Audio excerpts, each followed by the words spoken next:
Welcome back to the channel, ladies and gentlemen.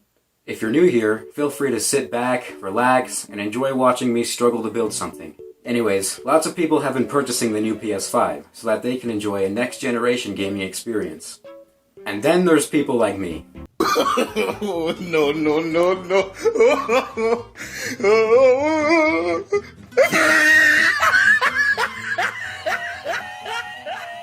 Now don't get it twisted, I love my Game Boy. Who doesn't love their Game Boy? If you don't love your Game Boy, then shame on you. I just think it's time for something different. Which is perfect timing because Willy Wally from the comments section, shout out to him for getting first comment by the way, suggested that I make a game for my Arduino. And to that I say, challenge accepted.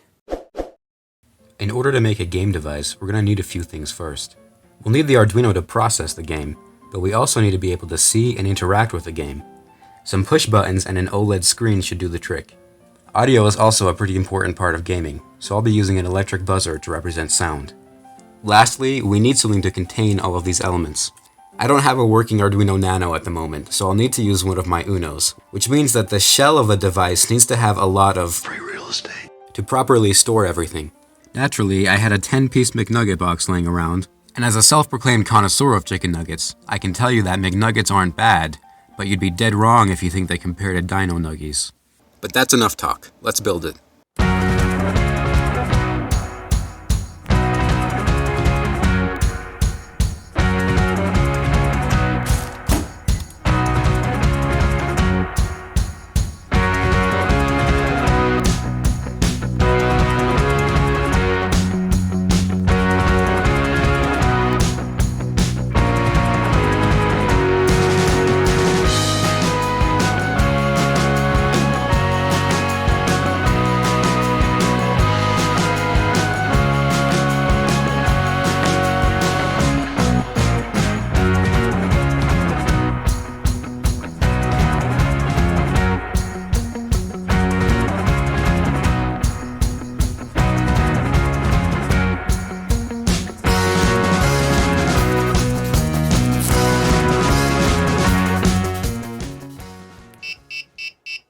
Okay, so everything's done except for the actual game, which is kind of the whole point of this video.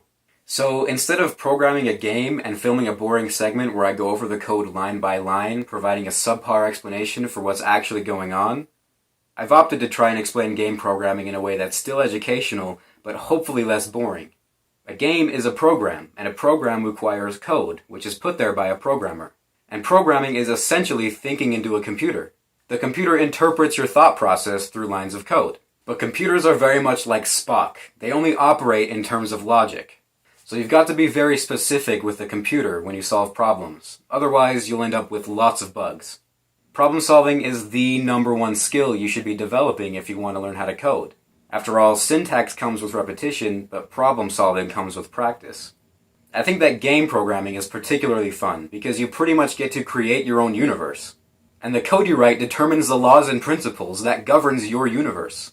So if you ever needed a reason to start learning how to code, do it because it's the closest thing you'll ever get to having godlike powers. Mix all of these concepts together and you can make something like this.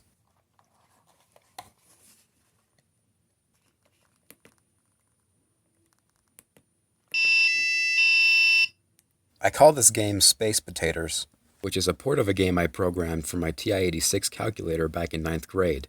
It's basically a ripoff of Space Invaders. The goal is to shoot as many potatoes as you can with your spaceship. There is no winning the game, all you can do is your best, and it goes on forever until you eventually die. Kind of like life. Here's how it works. The potato's initial position and subsequent movement is randomly generated. The Arduino chooses a number between 1 and 9. Depending on which number it picks, determines whether or not the potato will move left, right, down, or if it will even move at all. The spaceship's movement is determined by the player.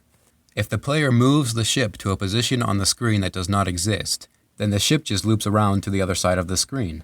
When the potato gets too close to the ship, the game ends. Hey guys, thanks for watching, and holy cow, thanks for 100 subs. I love making these videos for you guys, so if you have any suggestions for the next video, leave a comment below. Until next time, my friends.